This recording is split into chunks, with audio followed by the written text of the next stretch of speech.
By late afternoon on 9 April, a large, racially diverse crowd of staff and students had gathered to observe the fall of Rhodes. There was singing and dancing. A beautiful work of art portraying the Zimbabwe bird was being performed by art student Setembile Nsizani. After a few largely inaudible speeches, the crane lifted the statue slowly and swung it round onto the truck. A few students broke through the fence barrier and climbed onto the truck to add paint and lashes to the statue. I felt jubilant and inspired and at ease, following a hectic, stressful roller coaster month, plagued with anxiety about whether we were doing the right thing. It felt as if we had reached the top of a hill we had been climbing for 25 years, against the resistance of an unyielding institutional culture. And now we were on the downhill slope. The going would get easier and faster. I was proud that we, the institution, had removed the statue. I was proud of the discussions we had made possible and the consensus we had built. And I was greatly relieved that the iconoclastic crusade had not succeeded in toppling or destroying the sculpture. The truck slowly moved off, taking the statue to an undisclosed storage garage.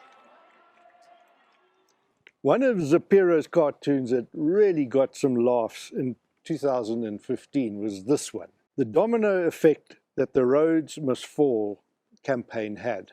Because of the instantaneous amplifying effect of social media, it set off a trend that went from Africa to Europe and the UK and the United States. Statues came tumbling down, in one instance dumped into a harbour.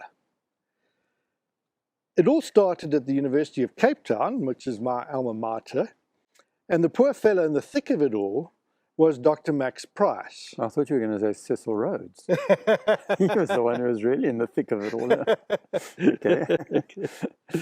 Dr. Max Price, who was appointed to the top job as Vice Chancellor of UCT in 2008 and served 2 terms, retiring in 2018, but not before being caught in a literal shitstorm that saw the university having to reckon with its colonial past. And he tells the story in his book, Statues and Storms Leading Through Change, published in September 2023, and explains what the was going on, obviously from his subjective perspective.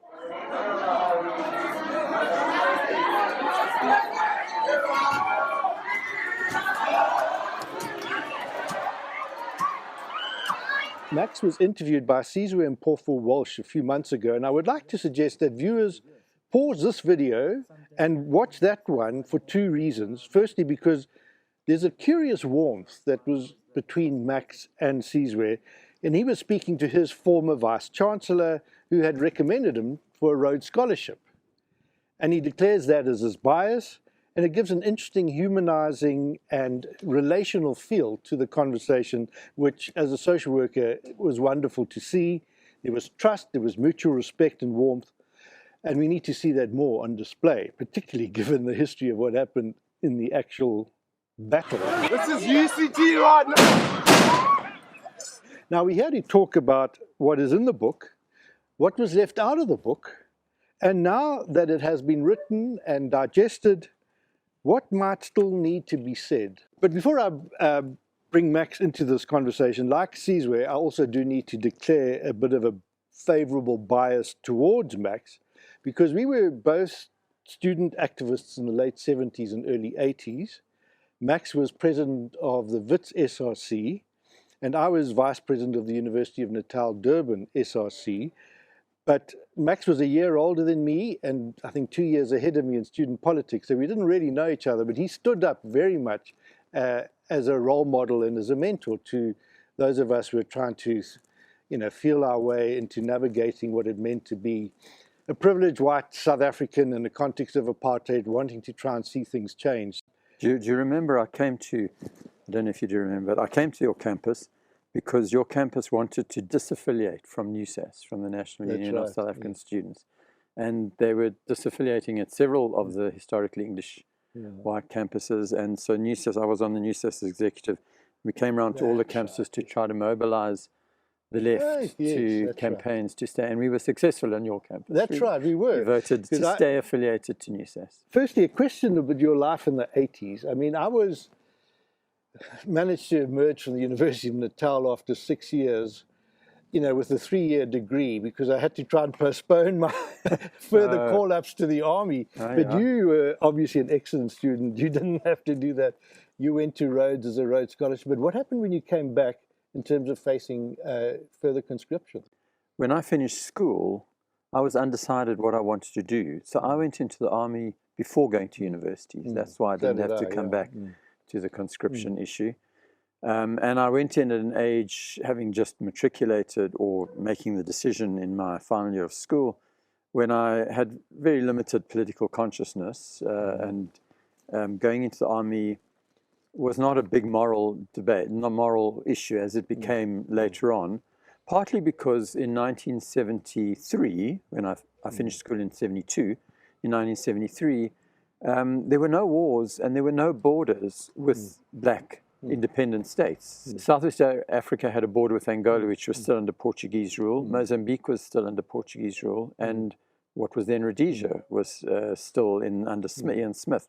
So there were no, and the townships were quiet. So, and the duration of conscription was 11 to 12 months. So I went into that.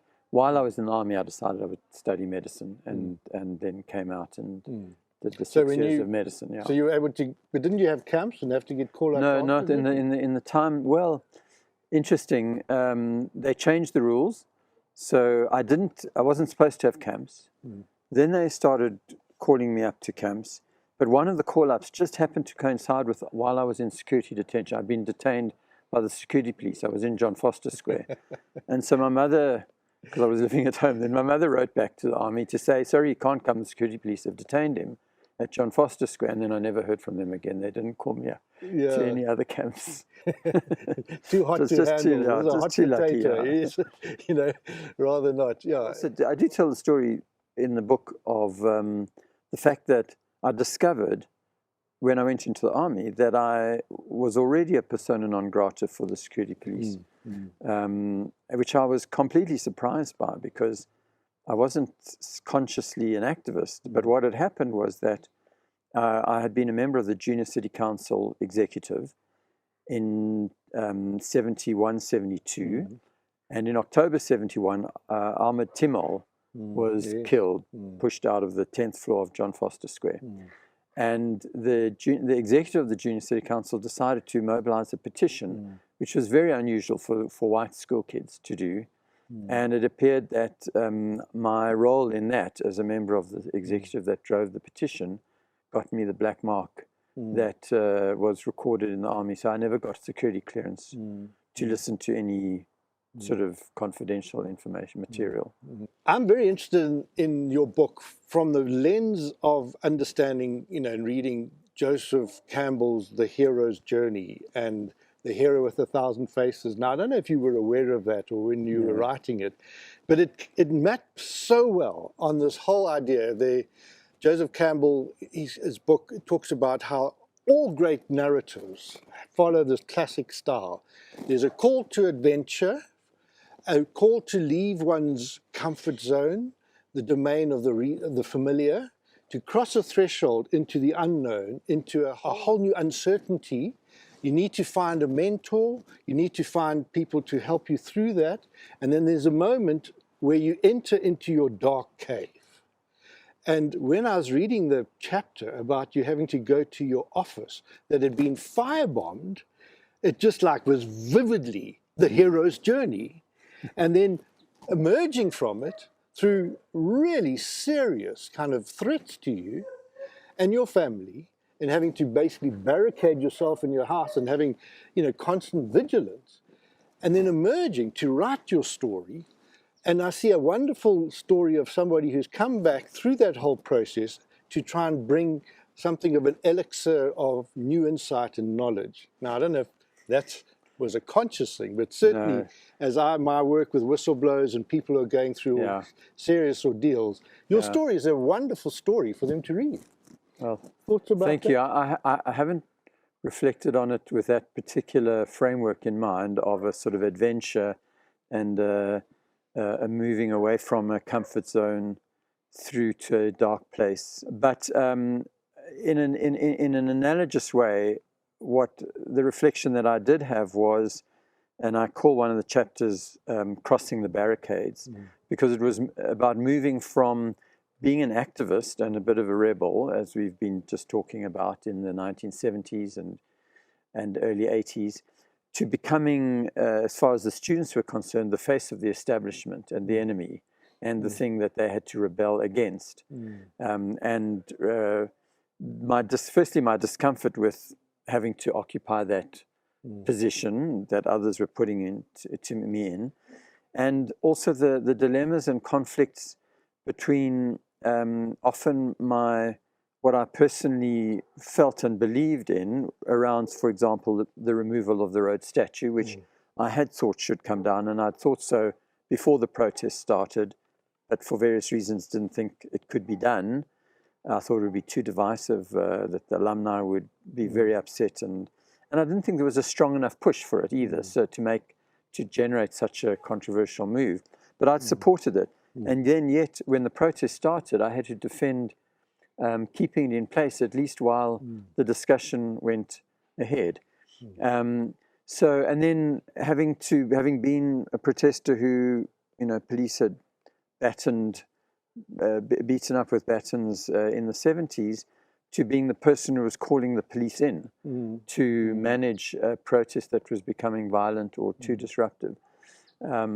So there was that transition and my discomfort with that, but also recognizing how when you occupy a different position in society or in an institution or in responsibility, you have to you have to play a different role and play by different rules. When you're a student, I've often said this to students. Students are often the vanguards of revolutions and social change because they're at a unique moment in their lives when they're almost responsibility free. They don't have to worry about putting bread on the table for their families. They don't have to look after children.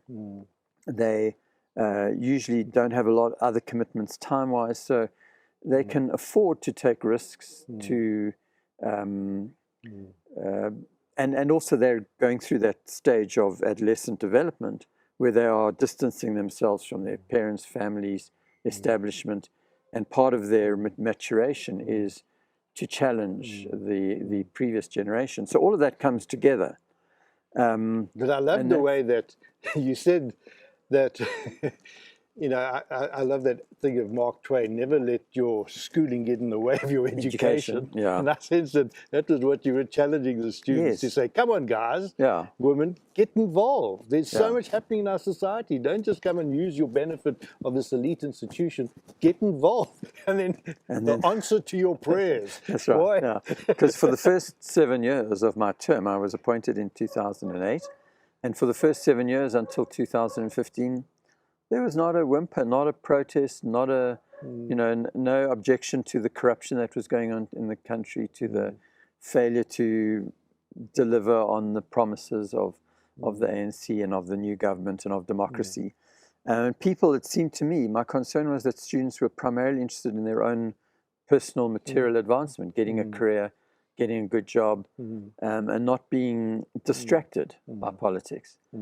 And one of the things I talk about in the book is why did it happen in 2015, the eruption of the protest? But as you say, I had been almost cajoling them to get engaged with political issues and with protest, and then it happened in ways that I hadn't necessarily wished for.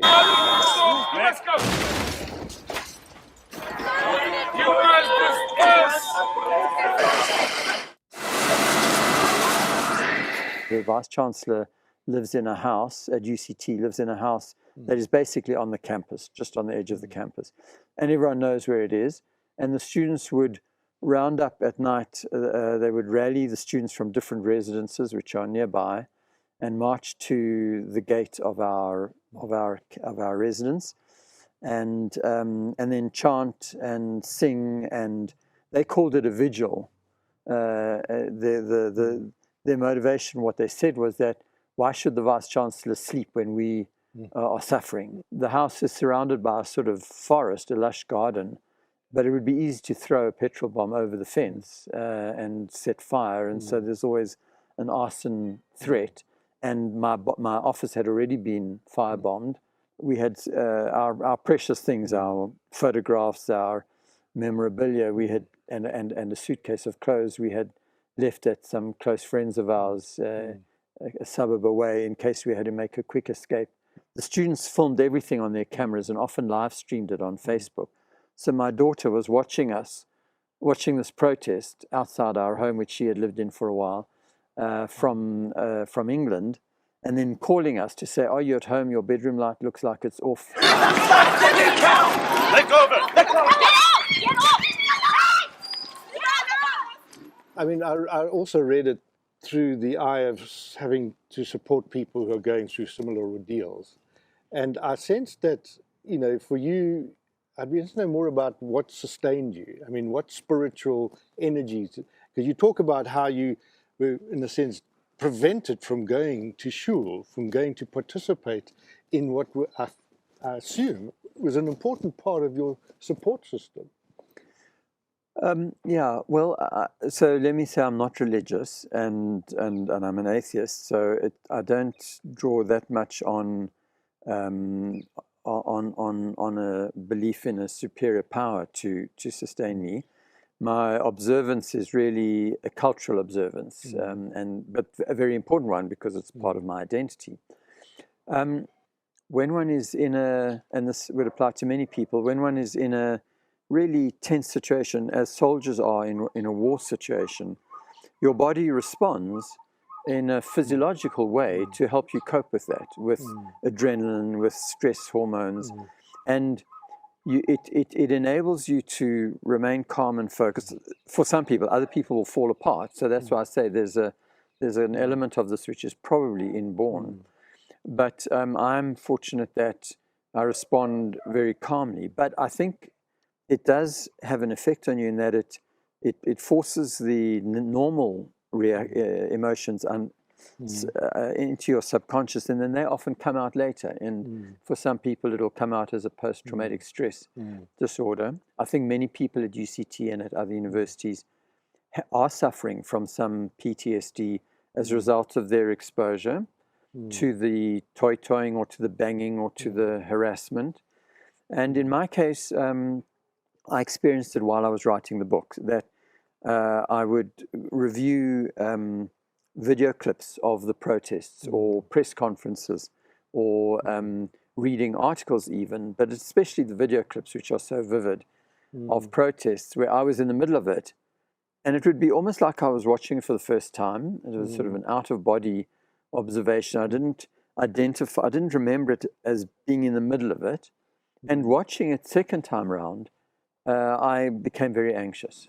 So I think it was triggering stuff that I'd suppressed, and I think that's how one's body deals with those sorts of things. But resilience is also about not trying to do it all alone, of course. And I was fortunate to have a wonderful executive team, diverse team, which means that, and this is the virtue of diverse teams, is that we disagreed on lots of things. We disagreed on strategies and on decisions, but it was a great team in that once we'd made a decision, and it was usually a majority decision, we all pulled together in that direction, and no one sort of started criticizing the other publicly or distancing themselves from the decision. And that's very reassuring because you're often unsure, are we doing the right thing? You know, is it the right thing to close the campus for 5 days rather than keep it open and bring in the police to control the protests? And reasonable people did disagree about that, but we had to make a decision one way or the other. Our executive team disagreed often within ourselves, but having made the decision, it was a very supportive team and backed each other. And then family. I mean, having the sort of spiritual and emotional support for me probably came mostly from my wife, and kids, although they weren't living at home anymore, but they were in Cape Town and saw, and your daughter overseas watching things on Facebook. I mean, that was very That good. is right. But that's lovely that came out, because again, I said, it serves as a very useful way of saying to people, people come to me and say, John, I want to blow the whistle on this thing. I said, well, where's your family? Where's your support system? Yeah. And if they don't have a solid support system, I say, don't do it. Yeah. And because a support system, but also they also need to assess what the impact is going to be. That family often suffers as much or more, because the whistleblower, or in my situation, it's my job. I knew what I was doing, but I was motivated to do it. I believed I was doing the right thing. The family, it's not their job, but they're going to pick up and be caught up in the wake of all of this as well, whether it's social media attacks on them, or being ostracized by friends, or being sort of cut out socially, ignored, etc. I also tell people who are very super spiritual and very committed that can also be a danger sign, because sometimes I just say, well, God's going to rescue me. And I use it as a sort of a philosophical thing about, Plato's cave. And so you're going to be coming out of this thing, you're going to see things in a new way, you're going to go back, and people are not going to believe you. So you've got to be really sure that whatever insight and deeper truth that you have, and I use the word and call these dialogues Aletheia dialogues, because the word Aletheia means, better translation is not truth, but reality. Right. So even if you think biblical text, we say the truth will set you free, reality will set you free. And I see my job is helping people strip away their self-deception, their illusion, their delusion, to see it in its horror. And even to the point now, when people come to me, I say, it's only going to get worse. What? They think I'm going to rescue them and save them, and no, it's actually, because when you have to bisect that harsh reality where power is so contested and wound up with all the other narratives and complexities and stories of our history, you're going to need something that's more than just a pious sort of detached, kind of super spirituality about it. And that's why I loved it. Very interesting. Such an interesting point. Thank you for doing that, because, we all have our blind spots, but they don't show up as dark patches. If you tell me that I can't leave, then you are keeping me hostage.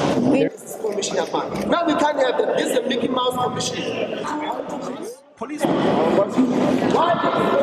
So what I think was very helpful to me in the end was writing the book, in processing it. And I had kept a little bit of a journal. My wife had kept a journal as well.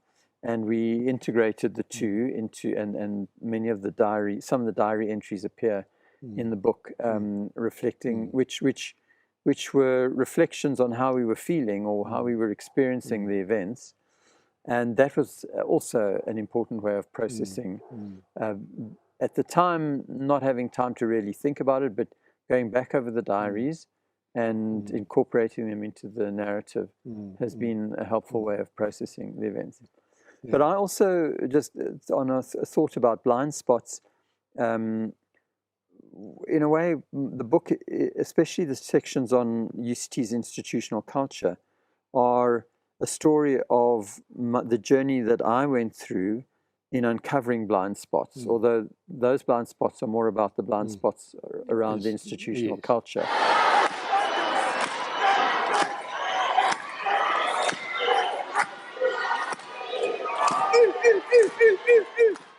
In one of our all-night negotiation sessions, we'd reached a stalemate, and one of the women who was representing the mental health lobby in the student group started having a meltdown, and she was probably, she told us she suffered from anxiety and panic attacks, and she started having such an attack in thing. And so the negotiations, it was becoming dysfunctional. We were at a stalemate. We couldn't get agreement.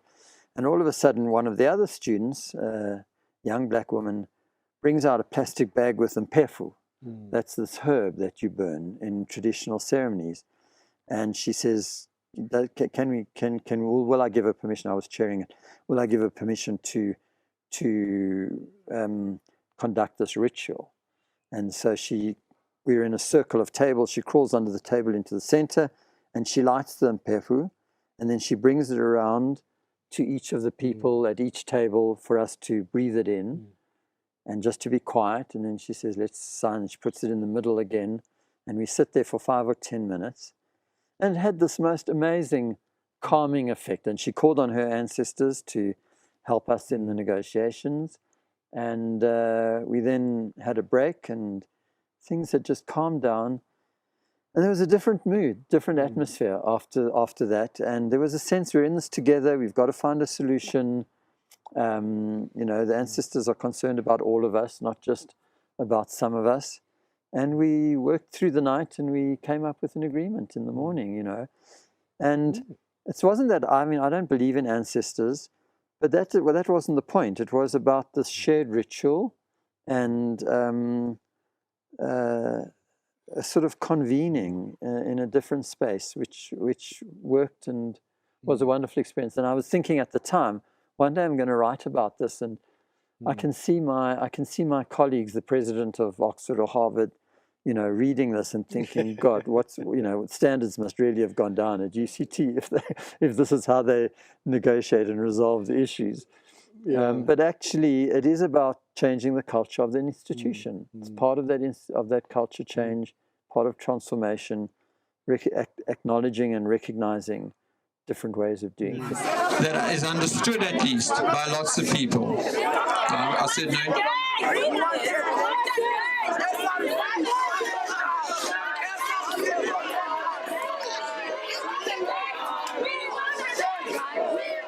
What for me was the most difficult issue I had to deal with while I was Vice Chancellor, and certainly it remains the issue that I feel most conflicted about, and that was withdrawing an invitation that the university had extended under my name. I'd signed the letter to Fleming Rose to be the academic freedom speaker at the academic freedom lecture. The consequences for the university in terms of the likely violence that would occur, the security issues, the divisiveness on campus would be so serious.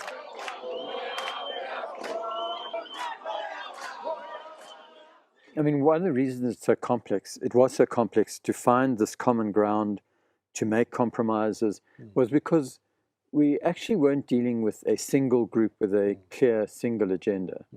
There were multiple groups, and let's say around the fees must fall issues, there was a group that wanted to not have a fee increase. There was another group, which was a national group, that wanted free education. Now, those are very different goals, and you can achieve one maybe, but not the other. There was a group that it became an umbrella for groups that were concerned about gender violence and about disability and about mental health. All sorts of people who felt they were somehow being othered and not taken seriously, not their voice not loud enough, joined the fallist umbrella under Rhodes Must Fall and Fees Must Fall. There was also a core group that had this revolutionary view, a Fanonist view of decolonization and revolution, which says that you have to, through violence, destroy the old system before you can build a new system, a decolonial system. And they viewed what they would call compromises or the settlement of Cadessa and 1994 as being a compromise which had not completed the violent revolution, and that's why we still had all the inequality. That's why we still have whites largely in control of the economy, and they would argue of the university. And in their context, the university needed to be destroyed violently, many aspects of it, before you could really decolonize the institution.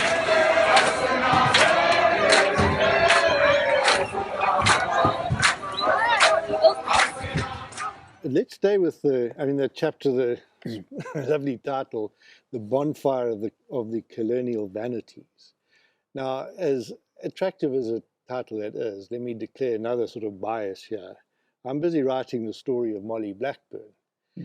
And her family, who I'm close to and who have mandated me to write this book, were understandably outraged to think that their mother, who was killed in a car accident in 1985, suspected for still to this day by many having been taken out because of extraordinary identification with oppressed black people in the townships. He was loved by them to the point that at a funeral, 20,000 black people from the townships came there. Yet, yeah, they said, oh, well, she's just another white token of white supremacy. Now, in the heat of the moment, and the family can be ready to forgive and embrace and understand it, but, you know, a little bit of a loss of trust and into the institution of the UCT to be a curator of that truth about her family, because writing the book is an opportunity to try and be restorative of it.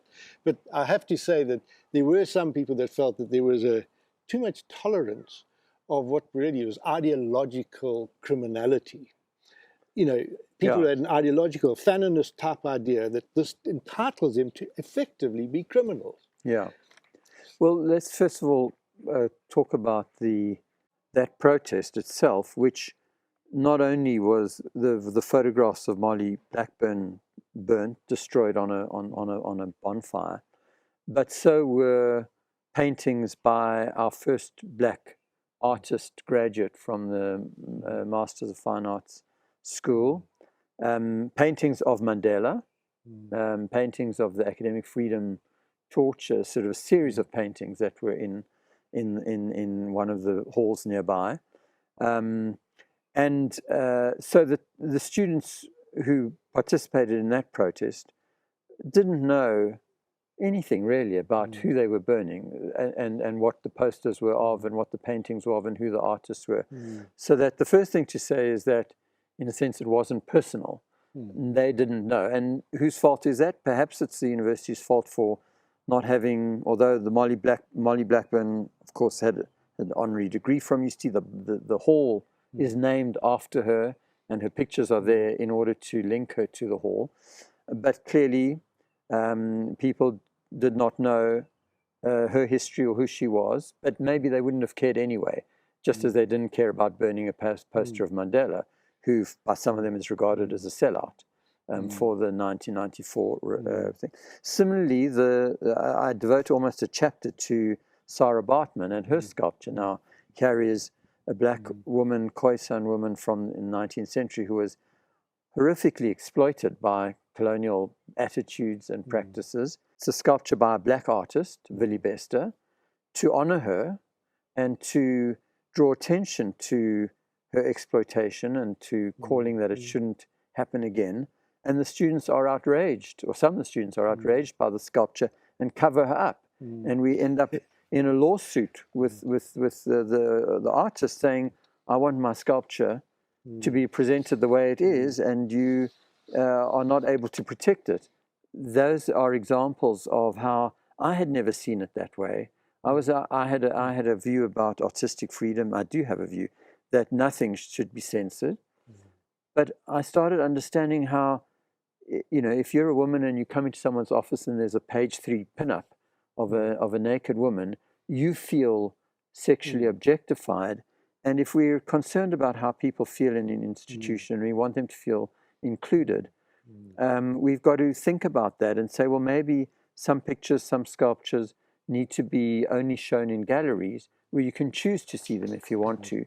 You're not forced to see them because they're in public spaces, whereas all the art at UCT up to that point was in public spaces and uncurated in a way and not contextualized, which was the case for Sarah Bartman, and in a way for Molly Blackburn and for all of the portraits that were around in the residences. So I completely, you know, I feel desperately sorry that Molly Blackburn and others who are heroes of the anti-apartheid struggle were caught up almost like as collateral damage in this thing. It wasn't, they weren't the subject of the attack. I get that. And I also hope that the students involved have learned, as they did, you know, many students were remorseful about having burnt the paintings of the first black graduate. as I say, it was kind of mindless and not targeted at individuals. And we hope to restore it. We have to restore it. Both the artworks, some of the artworks that can be restored, the Marley Blackburn painting portraits, fortunately, we can restore some of that and make sure that people know the history. Yeah, well, in fact, I have to say, to make you feel better, and I'm sure the family will be grateful for what you've said there. But her granddaughter, who's working closely with me, is doing her PhD in sports science at UCT, and her grandson is also at UCT in his second year. And he goes in, he tells his mates, Molly Blackburn was my grandmother. Wow, so really cool. So there is a new narrative emerging. And, I've been talking about the hero's journey and that, but that idea of the order, disorder, reorder. So there is a reordering happening. There is a transformation happening. And I'm just so loving working with Molly's grandchildren now, because they're the ones that want to know who their grandmother was, who was killed at the age of 55. I mean, her own daughter, who is that age now, says, I haven't finished my life yet. I can't imagine suddenly. So for me, it's about saying, how do we realize that your stories don't die? Yeah, and I also think that many of the artworks that were covered up or taken down will one day be on public display again, because it's very much about the context. In a context where Black people are feeling that this is a white institution, that it doesn't valorize them, doesn't value them, that they feel othered, they will read the artworks in a certain way. But I suspect if those same artworks had been on display in Fort Hare, those students would not have felt that at all, because their relationship to the University of Fort Hare, their sense of ownership, their sense of belonging is quite different. It wouldn't occur to them that this was a way that the institution is trying to denigrate them, because that's not the institution they're in. And I think UCT will soon be at a point where Black students relate to UCT in the same way, and many of those artworks, they'll take ownership of them. You do say that you were really concerned that the, what do they call it, the internal transformation and reconciliation process basically never happened. And I must say, with you, I feel a sense Travis, it happened, but it didn't.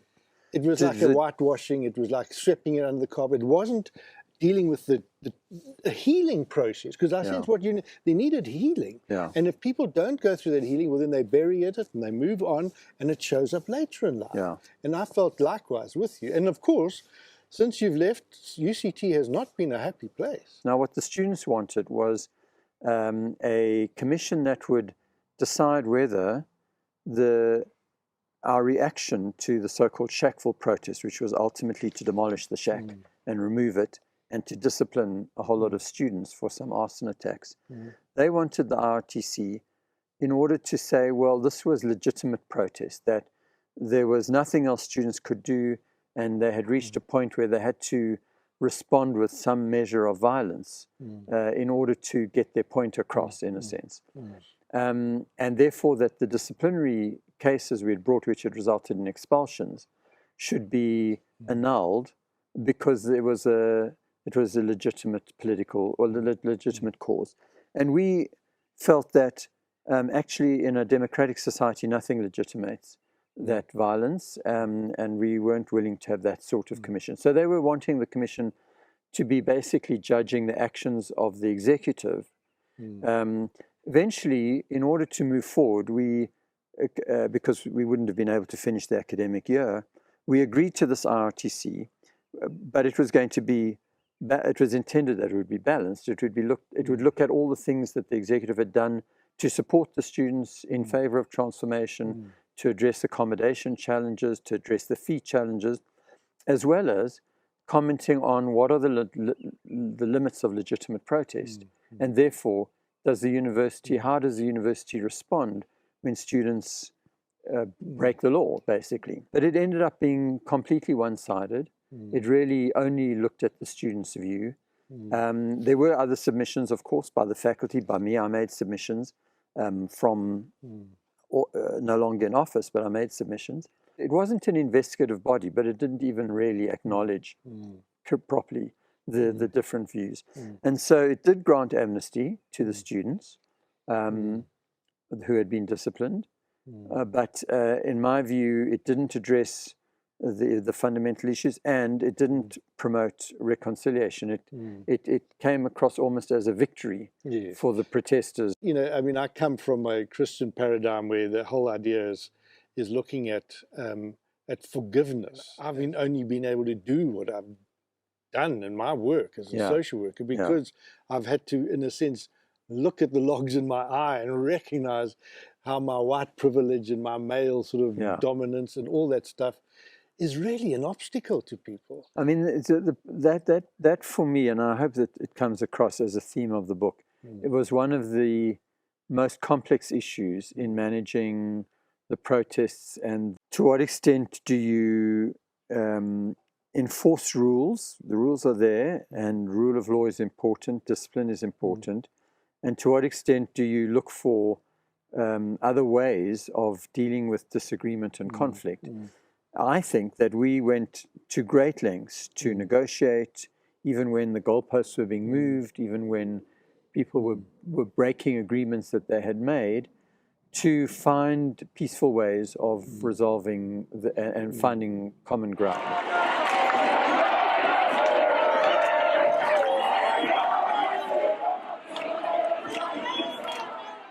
Last question. I mean, you said you had to chop out a third of the book, and your editor did. Yeah. What is in there? Because I'm intrigued to know what else you wanted to talk about. Because I devoured it, and I was sorry that it ended. When I decided to write the book, I had actually wanted to write a book that would counter the general public perception that my period of office as Vice Chancellor was a period of crisis. So obviously, because in good times, when everything's sailing well, there's not that much media coverage of what's happening. And so I was in office for 10 years, which is the maximum that you can be. And 8 of those 10 years, the first 7 and the last, were years of just riding the crest of a very wonderful experience and successful wave. The university, we did lots of things, created new institutes, addressed issues of, developed a strategic plan that had a number of strong research foci like violence and security, climate change, poverty and inequality, attracted top academics, really good research output, changed our admissions policy, a whole lot of affirmative action strategies around student selection and around staff selection. And I had wanted to write a book that would reflect the balance of my tenure rather than what everyone knew about, which was the protest. In the end, they cut everything else out except the 2 years of the protests, 2015 and 2016. Yes. So the book has aggravated that perception rather than countered it.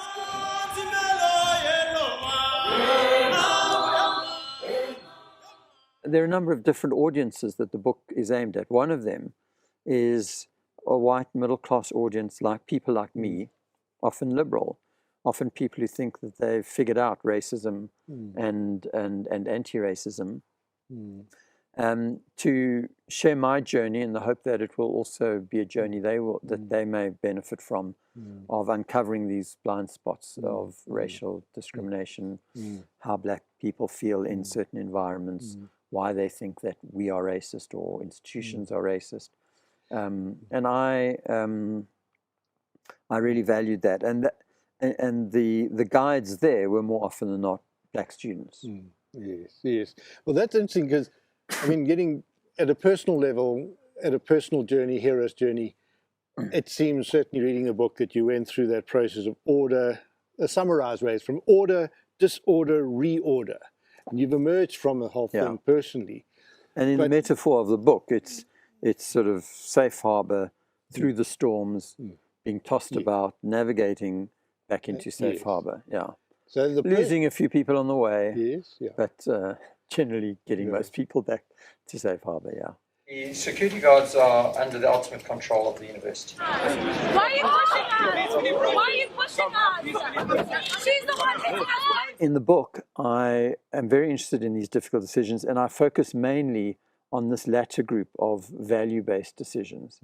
But I would have liked to have talked about many other kinds of complicated decisions, and that may be the subject of some future work, of a future book, because I think when you do leadership development, I don't know if you can train leaders. I think you can to some extent, but one of the things that I'd never been exposed to was sort of guidance in making these kinds of difficult decisions. And that's probably what I'd like to do next, is to draw on my experiences to let other people think about similar situations, similar decision making that applies in their working lives. And what are you doing now with yourself, besides monitoring elections and giving interviews?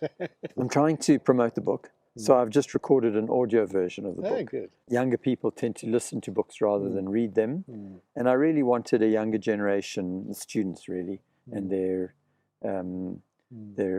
students currently and recently at university, to access the book. So I've recorded the audiobook, and that will be out in a month or so. And then, as I mentioned, I'm working on developing some modules for leadership development, leadership training, with something called the Atlantic Institute. And it's particularly about making difficult decisions. And I hope that will turn into something useful for future leaders. Again. I have to ask you, where is Rhodes' statue now? I have to tell you that I'm not going to disclose it publicly. But it is being safely looked after. And there will probably come a time when it will be in a gallery or on display and contextualized. Well, great. Thanks, Max. It was so interesting to reconnect with you after 45 years and to reminisce about our days of student activism way back then in the late 70s, early 80s, and just how things have changed to today. Or to wrap things up, to go back to the core themes of these Aletheia dialogues, it's really about the tortured relationship that exists between truth, power, and liberty. Well, whistleblowers and activists speak about speaking truth to power and then find their liberty constrained because they get retaliated against. Now, we've heard that cliche, truth to power, so often. We are more interested in the truth about power. And I've had a lot to say about that. And if people want to get a bit more on it, one of my earlier dialogues with Patricia Mashale and Sizwe Kuka, the two SAPS whistleblowers, which I did about 2 years ago, explains that. You can just check the link on that above. But there's another angle that's come out with Max, which is the truth within power. And hearing Max telling a story is, in some ways, probably the first time I've had an opportunity with a person at such a senior level to reflect on the issue of what happens in seeking and speaking truth within power. What is the nature of power, and how does it affect your decision-making and your judgment in very heated moments? And it's very important, as we're now in the midst of an election in this country. Max's story illustrates that the more you yield your power formally in service of something greater, the more authority you gain. I've spoken to students who were contemporaries, who were in the thick of it all during the whole storm, and it validates the fact that Max was something exceptional. I have in mind a book by University of California, Berkeley psychologist Keltner, and he argues in his celebrated book, The Power Paradox, How We Gain and Lose Influence, that compassion and selflessness enable us to have the most influence over others. The result is a power becomes a force for good in the world. Enduring power comes from empathy and giving and receiving. Now, the wonderful illustration of that was Max talking about the Sangoma's gift of the Mpepu, which as a way of helping bring calmness and a measure of detachment and tranquility into that situation, and they eventually were able to achieve a wonderful conclusion. She gave her power to that group, and it was wonderfully transformational. It wasn't power over, the use of force. It was power with and power for. And it made all the difference. Now, the crux of the power paradox is that we set ourselves up to fall from power by misunderstanding the behaviors and the attitudes that helped us gain power in the first place. And the very acquisition of power stimulates dopamine, and it affects your whole judgment and your personality in all sorts of ways. And it's so important to have measures to actually help us keep our feet in the ground. Another friend and mentor of mine, Professor Graham Addison, offered this quote by way of review of Keltner's book. The power paradox is this: we rise in power and make a difference in the world due to what is best about human nature. But we fall from power due to what is worst. We gain a capacity to make a difference in the world by enhancing the lives of others. But the very experience of having power and privilege leads us to behave in our worst moments like impulsive, out-of-control sociopaths. How we handle the power paradox guides our personal and work lives and determines ultimately how happy we and the people we care about will be.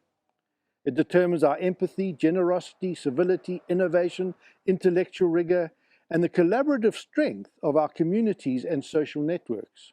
Its ripple effect shapes the pattern that make up our families, neighborhoods, and workplaces, as well as the broader patterns of social organization that define societies and our current political struggles. And certainly what Max's story has done for me is help me understand how important it is for people who enter into leadership to really have their shit together and to really have that sense of knowing who they are and whose they are, their sense of identity well formed. I would want to suggest that Max takes copies of his book, 400 of them, and distributes them as free copies to all new members of Parliament when the first Parliament convenes. Thank you.